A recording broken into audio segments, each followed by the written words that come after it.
कल्पना कीजिए, एक ऐसी तत्व जो हर क्षण आपके भीतर और बाहर विद्यमान है, जिसे आपने देखा नहीं लेकिन महसूस जरूर किया है। एक ऐसा देवता जो जब चाहे इस संसार में जन्म लेकर उसे बचा सकता है और जब चाहे सृष्टि को फिर से शून्य में बदल सकता है। उस तत्व का नाम है भगवान विष्णु। लेकिन क्या आप वाकई जानते हैं विष्णु कौन है? जिन्होंने भी यह संसार देखा है वे यह मानते आए हैं कि ब्रह्मा ने सृष्टि बनाई। लेकिन क्या आपने सोचा है ब्रह्मा स्वयं कहां से आए? पुराणों में कहा गया है कि ब्रह्मा विष्णु की नाभि से निकले कमल से उत्पन्न हुए थे, यानी ब्रह्मा भी विष्णु की सृष्टि है। लेकिन यदि विष्णु सृष्टि से पहले थे तो वे स्वयं कैसे अस्तित्व में आए? इस रहस्यमयी कथा को अंत तक जरूर देखिए, क्योंकि इसी वीडियो में आपको पता चलेगा विष्णु की उत्पत्ति कैसे हुई, इस ब्रह्मांड की रचना किसने की और विष्णु इस सृष्टि में क्या भूमिका निभाते हैं। आपको ऐसे कई प्रश्नों के उत्तर मिलेंगे जिनके बारे में बहुत कम लोग जानते हैं। इसके लिए आपको ले जाना होगा एक ऐसे वक्त में जहां वक्त का अस्तित्व नहीं, एक ऐसी जगह जिसका न तो कोई नाम है न परिमाण, एक ऐसा आयाम जो हर आयामों के परे है, जहां न तो कोई जा सकता है न देख सकता है, एक ऐसा सत्य जो हर सत्य से ऊपर है।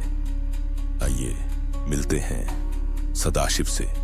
इस ब्रह्मांड के आरंभ में ना कोई तारा था, ना सूर्य, ना चंद्र, ना समय था, ना दिशा, सिर्फ शून्य था। और उस शून्य में थे सदाशिव। सदाशिव कोई देहधारी नहीं, कोई रूप नहीं, वे परब्रह्म हैं जो साक्षात अव्यक्त हैं। वे न जन्म लेते हैं न मृत्यु को प्राप्त होते हैं, वे ना ही बनते हैं न नष्ट होते हैं। वे सदैव हैं, समय और आयामों से परे, एक और अनेक, हम सबके अंदर। जब कुछ भी नहीं था तब उन्होंने इच्छा की मैं एक रूप दूं, इस चेतना को जो पालन करे, जो रचना कर, जो संचालन करे। और उस इच्छा से उनकी छाया से प्रकट हुए श्री नारायण, और फिर उनके नाभि कमल से प्रकट हुए 4 मुखों वाले ब्रह्मा।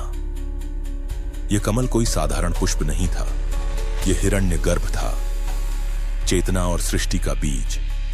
ब्रह्मा की आंखें खुली और उन्होंने चारों ओर देखा, पर उन्हें अपनी उत्पत्ति का ज्ञान नहीं था। उन्होंने पूछा मैं कौन हूं, किसने मुझे बनाया? लेकिन कोई उत्तर नहीं था।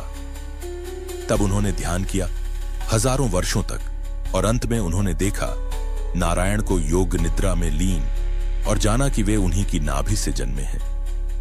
लेकिन यहीं एक और गूढ़ रहस्य है। जब ब्रह्मा ने नारायण से उनकी उत्पत्ति पूछी, नारायण ने कहा मैं भी किसी और की इच्छा से प्रकट हुआ हूं, मेरा आदि भी है और अंत भी, और वह है सदाशिव।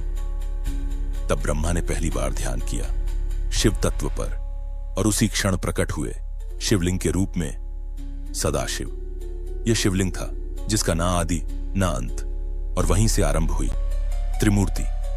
ब्रह्मा जो रचयिता है, विष्णु पालक, और रुद्र संहारक, शिव जो सदाशिव की छाया है।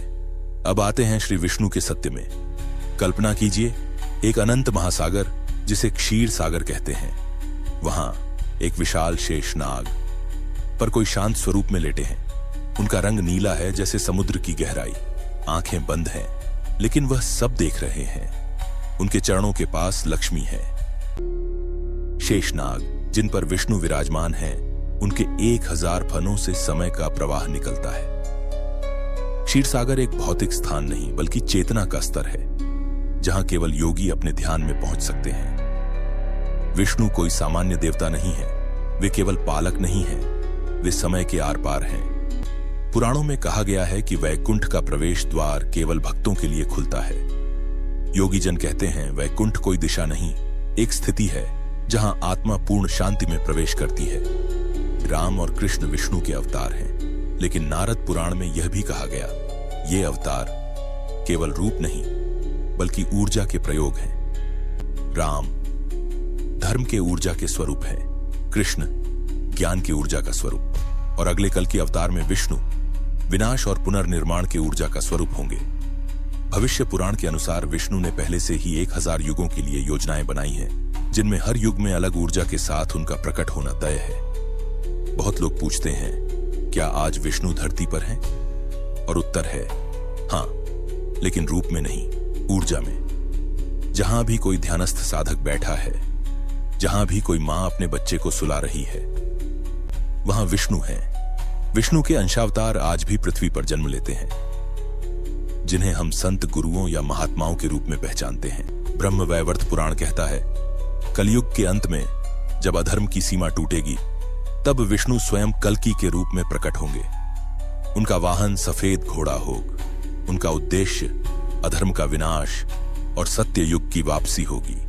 राम और कृष्ण के रूप में विष्णु ने जो किया, वो केवल धर्म की स्थापना नहीं थी, वो चेतना को ऊंचाई देना था।